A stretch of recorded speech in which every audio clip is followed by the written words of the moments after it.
Hi, I'm Dr. Hackie Reitman. Welcome to another episode of Exploring Different Brains. Today we're so lucky we have the return of my friend Dr. Jennie Trocchio, who is an autism educational specialist and so much more. Jennie, welcome again to Different Brains. Thank you so much for having me here. I'm so excited to be back, to see you, to see your gang. I appreciate the opportunity. Now, my daughter Rebecca is always reminding me that, Dad, sometimes good intentions are not enough. And parents have great intentions, but what is like some of the biggest, what is the biggest mistake that parents make when they're interacting with their children on the spectrum, or their adults for that matter? The biggest mistake.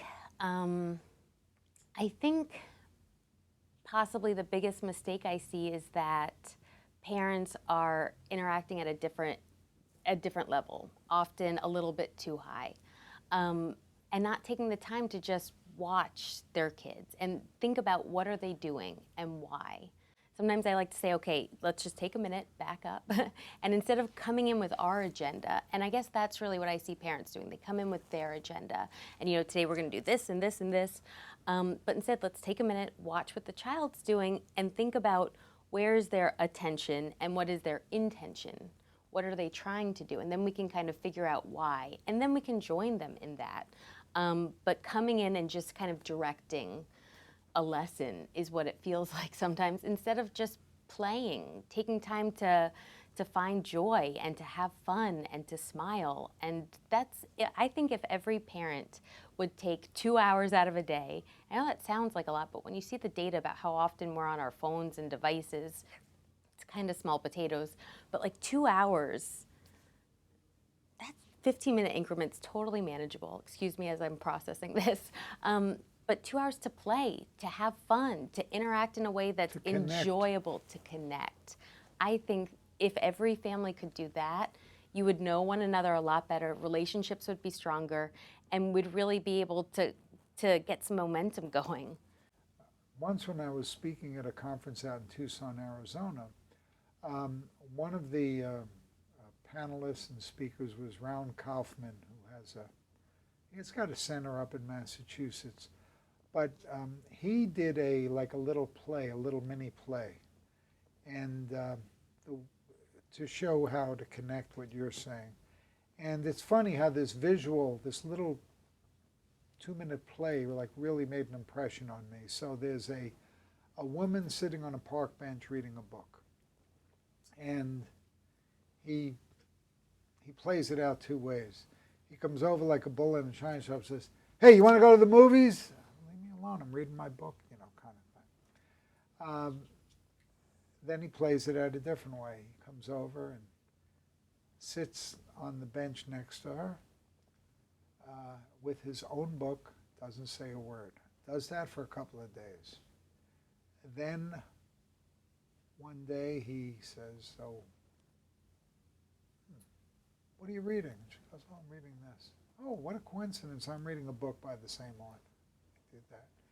Then they start to discuss the next day the author and everything. And then after so many days and everything and getting to know, he says, "Hey, there's a movie based on a book by that author that's playing. Would you like to join me?"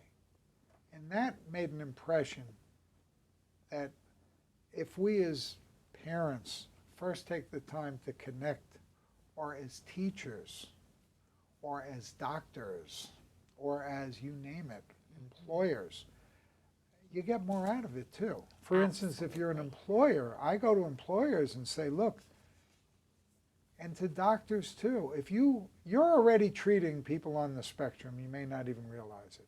This will improve your bottom line. You can make more money, Mr. Employer, Mr. Doctor. But you have to just treat everybody on an individual basis, because we all are different.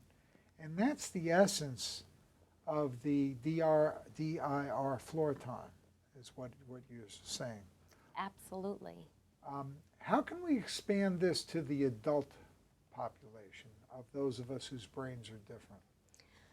On an adult level, I mean, I think you actually just used a great example of, having doctors just connect with their patients first. And instead of just, looking at the symptoms and immediately saying, okay, well, this is wrong, so this is how we're going to treat it. Saying, how are you feeling? How are you? What do you like to do? Let's find ways to fit what will work into your everyday routine. Like, how can we make this sustainable for you? How can we make it effective for you? Because we're all so different that there's no one-size-fits-all sort of strategy that'll work. Not everyone can take a, little, I don't know, purple pill and all of a sudden headaches are gone forever. That would be great, but that's not who we are. I was telling when I gave a talk to the American Academy of Orthopedic Surgeons, I think it was their first neurodiversity talk, I said, remember that patient who came in when you went to take off the fiberglass cast and you turned on the loud cast cutter? They went crazy and you thought it was just bad parenting and it slowed up your office for a half hour? Mm-hmm. I said, no, I didn't know my daughter's senses, all of her senses were hyper. Yes. Touch, feel, smell, sound, lights, everything. And if you know that, then you can adapt to it. And then you might have used a plaster cast and have them soak it off or something like that. And the sensory bit is really so critical. And a lot of people don't know about it. A lot of professionals don't know about it. A lot of parents don't know about it. But the sensory needs are huge. I've actually started doing talks in schools and inclusion classes for the typical, who's typical, right? But the typical kids. And I call it Autism Superpowers. And I find that so often, a child might have behaviors that are quirky, that look weird or you don't really understand why. But so often if you just explain to everyone the sensory bit, and sometimes they hear things that you don't hear. Sometimes they can't feel their bodies. And you just explain it, but in terms of a superpower, and that's really how I view it. So many of, the strengths in that are just tremendous, but when you explain it, then people understand. So in a classroom once, I gave a talk to the typical peers about this boy who had very sensitive smell, for example, and he could smell things that no one else could smell. And one day he was having an absolute tantrum in the classroom, and the teacher immediately, that's wrong, time out, and kind of was pushing him away and was really yelling at him. And he was having a really hard time regulating. He was very upset because, well, we didn't know why. But then one of the peers raised his hand and said, well, don't you remember he has the superpower of smell? And can't you smell that pizza that's burnt from the cafeteria? Like, don't you think that could be it? To the teacher, who then immediately said, well, I think you could be correct. So why don't we take a walk outside, and then come back and everything's fine. So I think you're right that when you understand how that individual's processing the world, what they see, hear, feel, what they like, it changes the game. And this gets into another thing, which goes to the education of our teachers. It's not their fault. Doctors Yes. too, MDs, get zero Absolutely. training in all this stuff. But for instance, where my daughter Rebecca was teaching part-time in the Asperger's program, along with her mentor, the special ed teacher, Patty Fasano, both of whom contributed to the Aspertools book, they would approach it just commonsensically. So they would give Rebecca the toughest students to tutor one-on-one in math. And she had this one kid that they were going to throw out of the school. He was acting out. He was snarling at everybody. He was nasty, wouldn't sit still. And so she took him in another room, talking to the parents and the teacher. And he's sitting there like snarling. And she goes, well, look, before we start, one thing. Do you want to sit or do you want to pace? He goes, you'll let me pace? She goes, yeah, as long as you do the work. He's walking back and forth. No problem, getting hundreds. Yes. Another kid wouldn't stop the self-stimming. He's pounding his foot like that.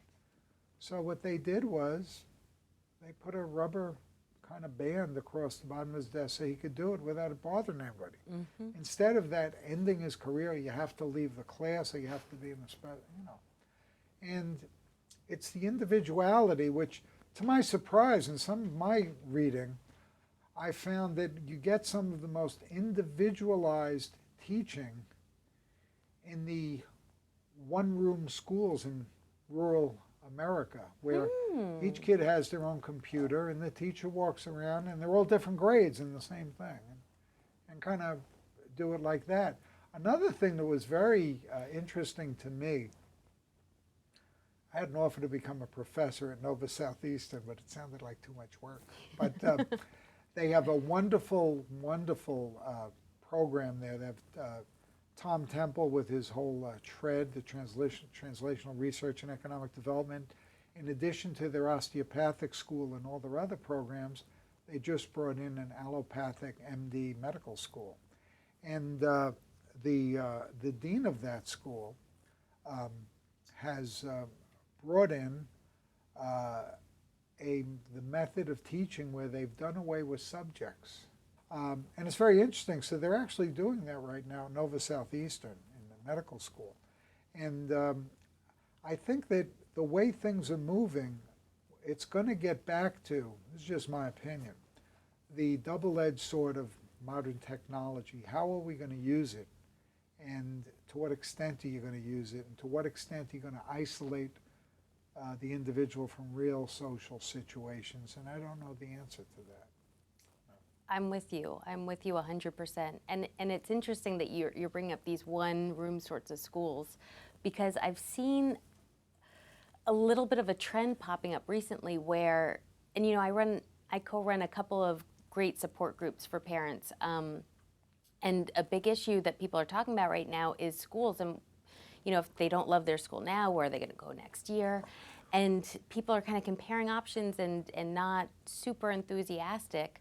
But I've been hearing about this new trend called unschooling, and I think that there might be something to it, and it's all about, you know, learning in a totally unconventional way. So I actually visited a school recently, it's up in Tamarack, called the Evolve Learning Community, and what they do is they teach things like executive functions, focus, concentration, peer competition through chess.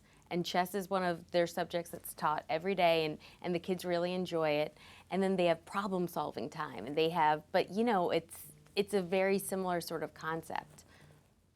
The biggest advice you have for parents is to try to connect and spend time with your kid so you know what's. I've always been surprised when I ask parents, what is your child interested in?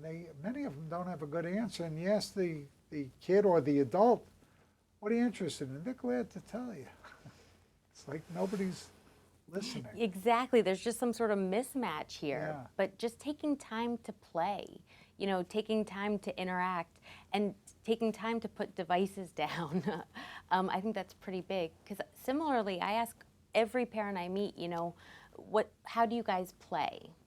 And it's amazing how often the initial answer is a device. You know, oh, we play Candy Crush, we play Fruit Ninja, but that's not really playing, you know? And if you think about play, traditional play, it's with another person, first of all, not a device, and you're using your body, and you're thinking, and you're communicating, and you're problem solving, and I mean, the benefits of play are just, it's like the perfect therapy all in one. And I actually read recently that play is the #1 way to increase the neural connections. Wait, there's a term I'm thinking of. What is it? I want to say neurodiversity, but that's not true. Neuroplasticity. Thank you so much. Neuroplasticity. Play is the #1 way to increase neuroplasticity in our brains. And I think that's pretty huge. And the fact that we're not playing, it worries me, to be honest. So I would like to see a little bit more play. More play. More play. Well, that's what we're going to, you know, we're going to end this on a high note. Play more. Woohoo! Dr. Jennie Trocchio, it's been such a pleasure to have you here. How can people get in touch with you who want to get in touch with you directly? So feel free to visit my website, www.drjennietk.com. I also have a Facebook page, Autism Education and Development Solutions. I'm on Twitter. I am on, really, you name it, you can find me. If you can spell my name, JennieTrocchio, you can find me, I promise. And I look forward to talking to anyone, everyone about how we can, get the world a little bit more, how can we get a little more play in the world, right? Great. Jennie Trocchio, thank you so much for being with us here at Different Brains. Of course, thank you for having me.